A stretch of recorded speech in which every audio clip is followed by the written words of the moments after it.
La Banque mondiale prévoit que l'Afrique subsaharienne entrera en récession pour la première fois depuis un quart de siècle, car la pandémie de Covid-19 perturbe les économies. Selon l'institution financière mondiale, l'économie de la région pourrait se contracter de 2,1% pour atteindre moins 5,1% cette année.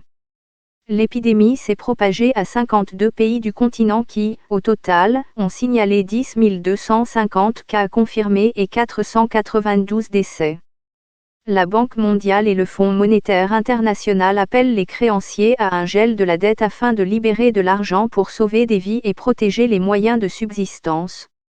L'Afrique a été l'une des dernières à être touchée par la crise du Covid-19, et la réponse de la plupart des pays a été rapide et ferme, matérialisée notamment par la fermeture des frontières, confinement et mise en quarantaine des voyageurs.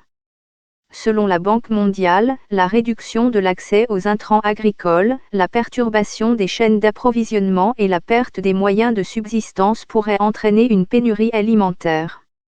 Les plus grandes économies africaines sont les plus touchées, le Nigeria et l'Angola par l'effondrement des prix du pétrole, et l'Afrique du Sud par la baisse des revenus miniers.